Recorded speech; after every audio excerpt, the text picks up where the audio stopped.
I'm Dr. Khyati Wadhar. Welcome back to my channel.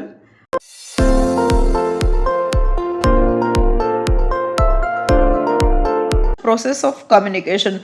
This is one of the most important topic of this unit. તો અહીંયા એક મેં diagram આપેલો છે process of કમ્યુનિકેશનનો.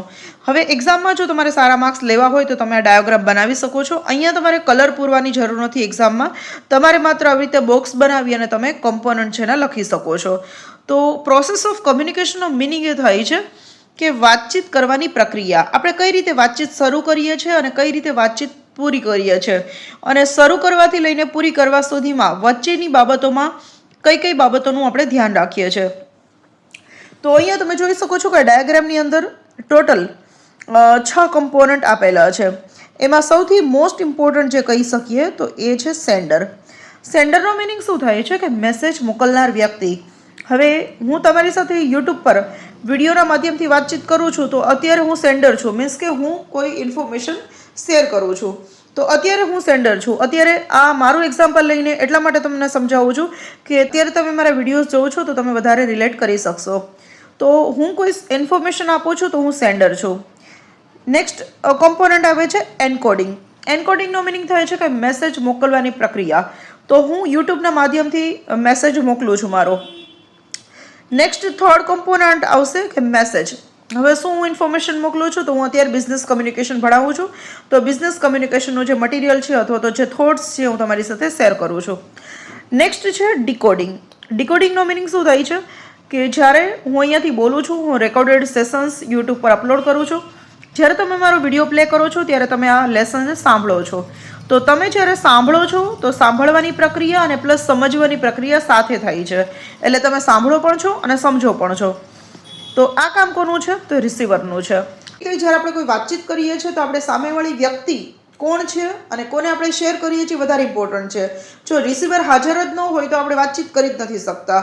તો હંમેશા જ્યારે સેન્ડર કોઈ મેસેજ સેન્ડ કરે છે તો રિસીવર હોવો જરૂરી છે. તો અહીંયા રિસીવર આવશે અને રિસીવર, અને અહીંયા તમે જોયું હશે કે મેસેજની નીચે એક નોઇઝનો સિમ્બોલ છે.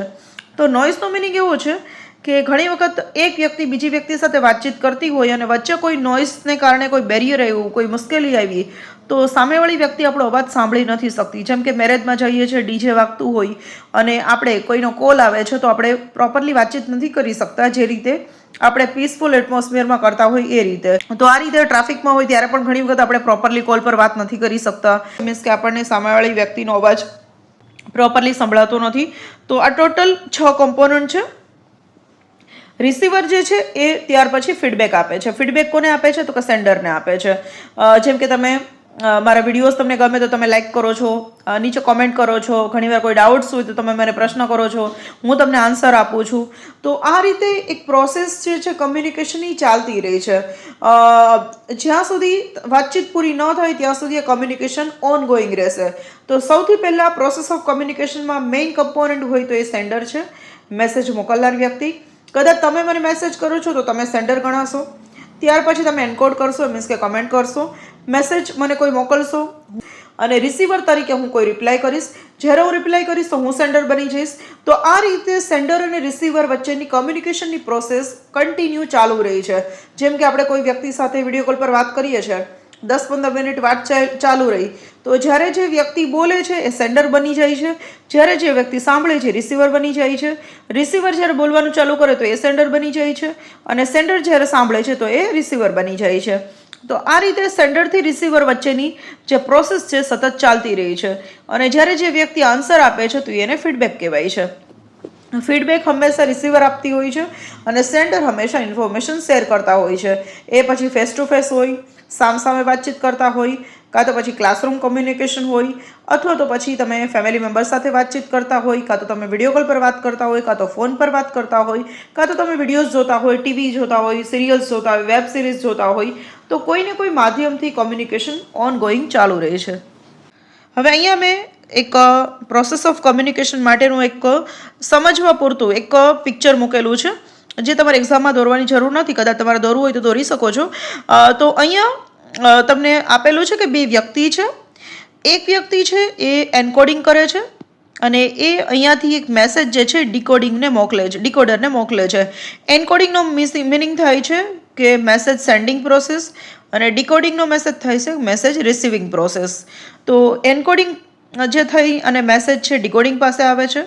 અહીંયા વચ્ચે જે છે ઇન્ટરપ્રિટેશન થાય છે. ઇન્ટરપ્રિટેશનનો મિનિંગ થાય છે કે મેસેજને સમજવાની પ્રક્રિયા થાય છે. ફરીથી એ જ્યારે રિપ્લાય કરે છે ત્યારે એન્કોડિંગ થઈ જાય છે, એટલે કે મેસેજ ફરીથી મોકલે છે. અને અહીંયા આવે છે મેસેજનો ફીડબેક. રિસીવર છે ફીડબેક આપશે અને એ સેન્ડર છે સમજવાનો પ્રયત્ન કરશે, એ પણ ઇન્ટરપ્રિટેશન કરશે, સમજશે, ફરીથી પાછો એ મેસેજનો રિપ્લાય કરશે. તો આ રીતે આ જે પ્રોસેસ છે સતત ચાલતી રહી છે, સેન્ડરથી રિસીવર અને રિસીવર ટુ સેન્ડર. હવે આપણે આ જે પ્રોસેસ ઓફ કોમ્યુનિકેશન છે એની થિયરી જોવાના છે.